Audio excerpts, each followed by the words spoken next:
万人催更的东方古典美女夏末七七终于来了，很多人都想知道腊肉是怎么制作的，吃起来那叫一个味道香醇。这一次夏末七七小姐姐就要拿出家传本领，制作烟熏腊肉。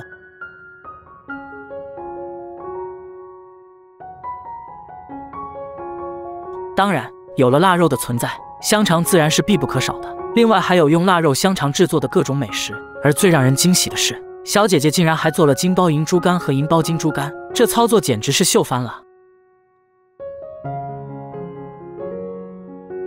当然，大鱼大肉有了，粗茶淡饭也不能少。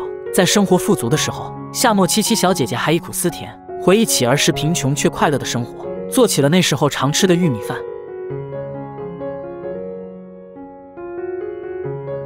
制作四川腊肉主要分为2种，一种是用食盐腌制后需要烟熏的，叫做烟熏腊肉或者烟熏肉；另一种是先腌制好后不需要烟熏的，一般叫做咸肉或者腊肉。夏末七七小姐姐正在搬运的大块猪肉和猪腿，就是要用来制作烟熏腊肉的。这些猪肉的块头通常比较大，将其放在烟熏架子上后，接下来烟熏的材料就很关键了。一般采用的都是果木一类，比如风味独特且温和的柏树枝、柏树叶，以及松木、沙木、枣木、梨木等。这些燃料燃烧时会释放出淡淡的、略带松针清香的烟雾，这种香气能渗透到腊肉中，让肉质自带木熏香，且味道不冲不涩，不会掩盖肉本身的鲜味，反而能中和腊肉的油腻感。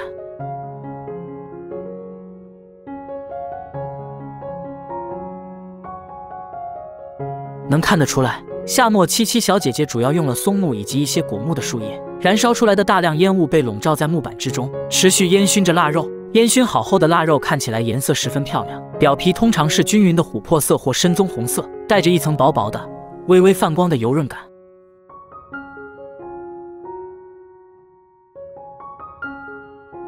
这些腊肉被夏末七七小姐姐背回家后，还需要放置一段时间，让腊肉的风味更好的融合发酵，到那时才是最好吃的时候。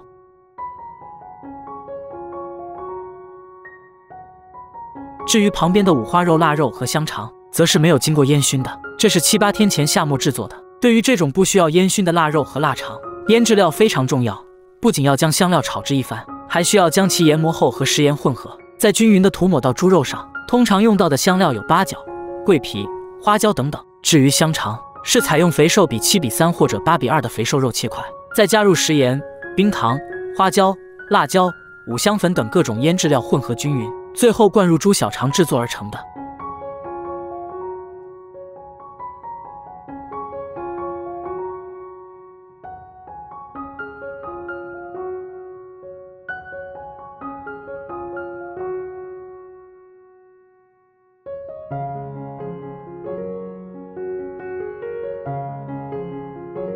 在通风干燥的地方放置1周左右就可以吃了。个人认为放置1个月时风味最佳，当然这因人而异，毕竟每个人的口味不同。接下来夏末七七小姐姐打算制作一些腊肉餐食，毕竟一部分腊肉已经到了可以吃的时候。四川人本来就最爱美食，小姐姐先是炖了一锅鸭肉汤，接着就开始切割腊肉。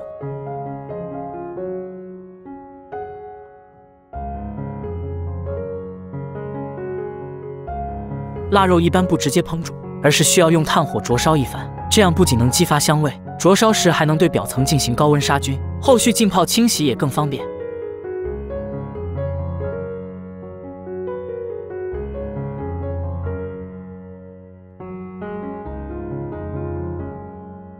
准备好一众配菜之后，就开始将腊肉切片、切丁，看看这颜色，刚切开的瞬间，那颜色才叫惊艳。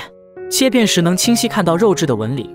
瘦肉部分是紧实的暗红色或玫红色，带着淡淡的烟熏浸润感，一点不发柴；肥肉则是透明的奶白色或浅琥珀色，像凝住的油脂却不腻，和瘦肉之间的分界十分干净，没有模糊的过渡色。不管是腊肉还是香肠，这种切开后依然鲜亮均匀的颜色，恰好说明之前制作时的火候拿捏得很准，吃起来口感和香味都会更地道。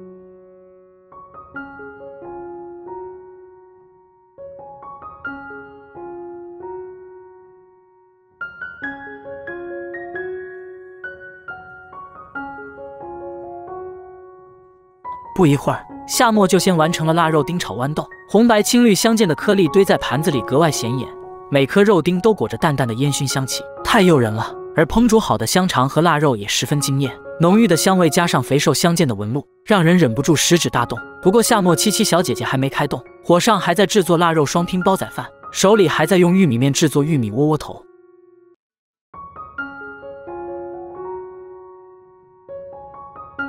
这窝窝头应该就是搭配前面的腊肉豌豆的。至于煲仔饭熟了的样子，你们自己看。我先喝一口82年的自来水垫垫。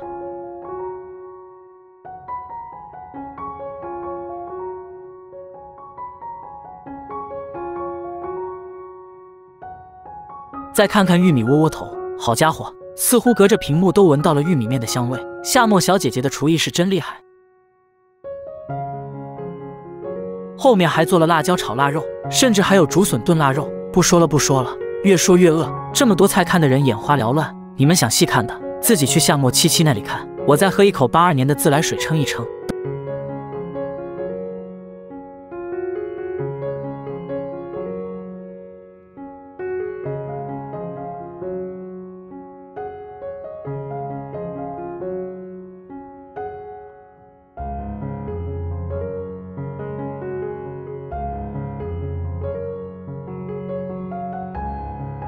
到了第二天，本以为今天不会流哈喇子了，结果今天吃得更好。开局就在清洗腊排骨和腊猪肝，这简直是开瓶暴击。还好猪肝没有制作成我最爱的咸蛋黄猪肝。还有很多人不知道咸蛋黄猪肝是什么，我就给大家介绍一下。将猪肝腌制并清洗干净之后，再拿出准备好的咸蛋黄，把咸蛋黄装入猪肝之中，最后用果木烟熏，煮熟后切开就是这样的模样，因此又被叫做银包金猪肝，吃起来真是绝了。好了，接着回到夏末七七小姐姐这里。先看一眼这只小猫咪，喵喵喵！夏末七七小姐姐切了很多配菜，有胡萝卜、土豆、莲藕，这些都是用来搭配排骨的，可以说是排骨的绝配。当然还有玉米。至于猪肝，这是什么情况？不是说好了是普通烟熏猪肝吗？怎么变成我最爱的银包金猪肝了？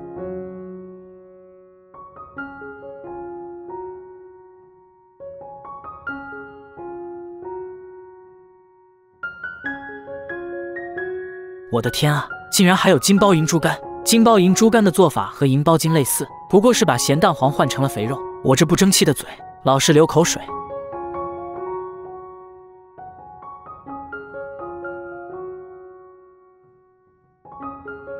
今天是跟猪肝杠上了吗？竟然还做了一道爆炒猪肝！哎，这个点还没吃饭的我，看的是真饿。我再去喝口水垫垫吧。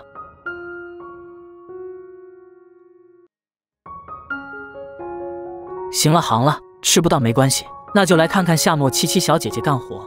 这时候到了玉米收获的季节，要说最勤劳的人，我一直觉得是庄稼人，从种植到收获，一刻都不能松懈。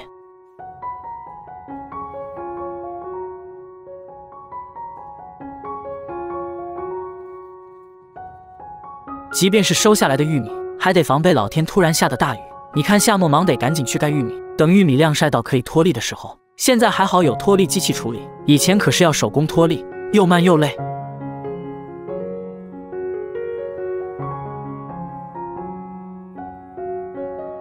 脱粒之后的玉米还不能直接装袋，得继续晾晒，要晒到比较干燥才能好保存，或者打成玉米面用来喂养猪、鸡、鸭等家禽。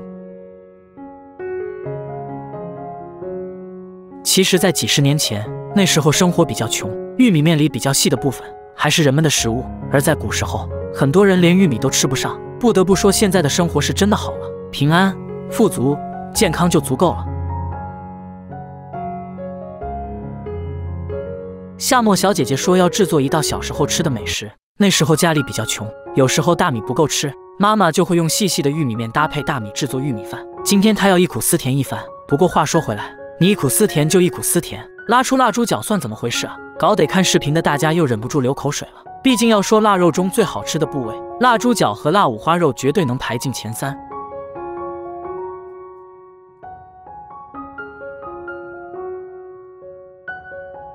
得嘞，还是赶紧看玉米饭的做法。将颗粒比较大的黄玉米和大米一起烹煮，煮熟后捞出来，再混合上白色玉米末的玉米细面，最后一起上锅蒸，这就是玉米饭，在四川当地又叫做面面饭。另外，小姐姐还做了一个酸菜玉米面汤，以及一锅铁锅炖鸡，锅边还贴了一圈玉米粑。至于腊猪脚，你们自己看，实在是看得太饿了。想了解制作细节的就去夏末77那里看吧。我这越说越饿，先去喝口水。